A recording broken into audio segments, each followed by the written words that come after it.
¿Qué tal, Jorge? Buenas tardes. Hola Roberto, mucho gusto, es un placer. Placer es nuestro, gracias por atendernos. Bueno, inflación galopante, indicios de recesión en Estados Unidos, pero el empleo en nuestro país con uno de los mejores datos de los últimos años. ¿Hacia dónde caminamos? Yo creo que caminamos hacia una situación de estancamiento que evidentemente se podría ser de recesión si se agravan las circunstancias en el frente bélico o que Rusia corta directamente el gas o que Estados Unidos presiona demasiado a la Unión Europea para que la corte la Unión Europea esa provisión de gas, pero en todo caso con inflación de algún tiempo por lo menos, que depende de varios factores. Sabemos que la inflación es una cosa propia de la economía de mercado, economía capitalista, a la medida que los empresarios aumentan los precios, ya sea porque quieren aumentar la tasa de rentabilidad o porque quieren compensar un aumento de costes, a veces por las dos cosas. Y de hecho, en el caso que estamos viviendo, el aumento de los alimentos que se viene produciendo desde hace rato, antes de que se desatara la invasión de Ucrania, y también el aumento del precio de energía, que también es anterior al inicio de la guerra, y sin duda impactan en todos los ámbitos, impactan en el poder de compra de los trabajadores, porque evidentemente para los de más bajos ingresos el gasto que significa la electricidad y los alimentos se come una gran parte del presupuesto. Y como acaban ustedes de señalar, evidentemente cuando tenemos el dato del IPC, es una media ponderada. Pero resulta que esa media ponderada no es la inflación de los sectores de más bajos ingresos, si tenemos en cuenta que la electricidad aumentó en un mes, por ejemplo, no he visto el de este, que anticipan ustedes, sino el del mes pasado había aumentado un 4%, o los ciertos alimentos, la leche, otro 4% aumentándose en un mes, Claro. Y por lo tanto, eso acumulado va drenando el poder adquisitivo.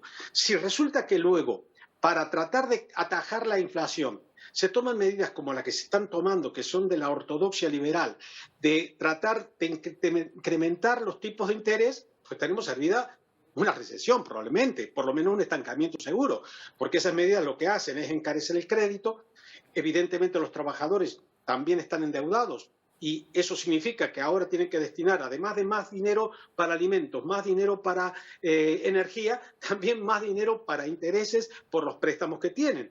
Y eso también a las empresas. Y se produce un fenómeno que va arrastrando a unos y a otros. Unos, decía, para ganar más, otros para asumir, o mejor dicho, para no perder tanto por los aumentos de los costes, y otro porque aprovechan y especulan. Lo vemos en los datos de la banca, por ejemplo, que ha tenido unos beneficios mucho más altos el último año, sin embargo, todo el resto de los sectores está perdiendo. Por lo tanto, quiero decir, la combinación de factores hace que unos ganen, otros pierdan, pero normalmente los que pierden son los que tienen rentas fijas, ingresos fijos, y en ese sentido fundamentalmente los trabajadores, trabajadoras, y por supuesto también los que tienen ahorros, porque sin duda la inflación está comiendo el dinero que tiene la gente depositada como ahorro en los bancos, que no tiene remuneración y que incluso ahora, aunque se aumenten los tipos de interés, no tendrá la suficiente. Claro. Y como dije, hay que medir para cada uno el impacto que tiene. El problema es que a nivel global el impacto que está teniendo es tan fuerte que está drenando la situación de poder adquisitivo de los trabajadores. Y eso explica fundamentalmente,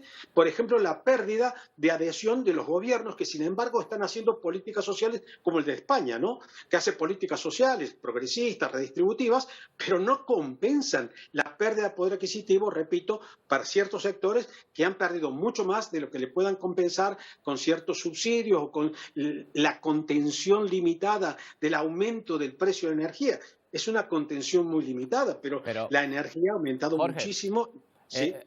Yo lo que veo entonces es que efectivamente se trata de frenar la inflación para que los que ahora están pagando más o estamos pagando más, pues bueno, pues dejemos de hacerlo, es decir, que no estemos viendo cómo se encarecen cada vez más los precios, pero para eso se nos encarecen las hipotecas, se nos encarecen los préstamos, con lo cual al final vamos a seguir pagando más.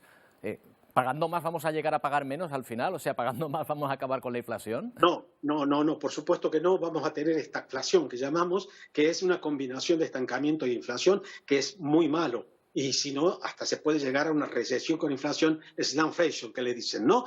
Y en ese sentido, la clave está que es algo que nadie discute. Lamentablemente parece que vivimos en un mundo que hay cosas que no se discuten. Se discute que se congelen o se rebajen, digamos, que no se aumenten suficiente los salarios para no generar una escalada inflacionista. Pero no se habla de regular los beneficios. La banca aumenta sus beneficios y eso significa una pérdida para el sector de los sectores. Lamentablemente, si queremos frenar la inflación, hay que regular los beneficios. Por ejemplo, estos impuestos que se han puesto, que se acaban de aprobar ayer, respecto, bueno, entraron al Parlamento, se habían decidido antes, que afectarían a las energéticas y también a la banca. Bueno, en parte son útiles, pero es que son a posteriori. El efecto va a ser muy a posteriori. Tú estabas hablando Sí. antes de políticas ultraliberales. Entiendo que, en su opinión, lo que tendría que haber son políticas más intervencionistas, entonces. Regulacionistas, es decir, si se pueden regular los salarios, ¿por qué no se pueden regular los beneficios?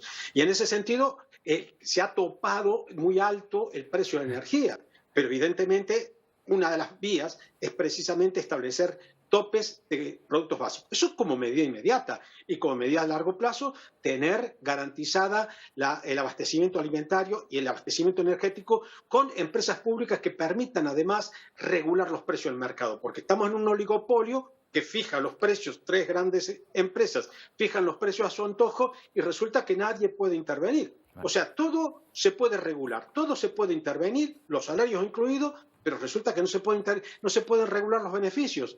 Vivimos en un mundo en el cual así vamos al precipicio, ¿no? Porque no es solo este problema. Estamos hablando de problemas que tienen también impacto ambiental muy fuerte, porque para precisamente combatir el problema energético se está abandonando una cuestión muy importante que es la lucha contra el calentamiento global. Se está volviendo al carbón.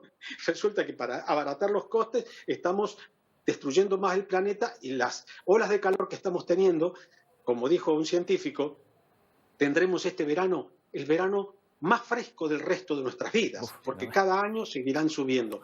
Con políticas de este tipo, obviamente en donde lo que se permanece siempre intacto son los beneficios y los derechos de las grandes corporaciones, va a ser difícil resolver el problema. Diría imposible, ¿no? Pues Jorge, por lo tanto, le pedíamos una fotografía, sí, habrá que apretarse el cinturón.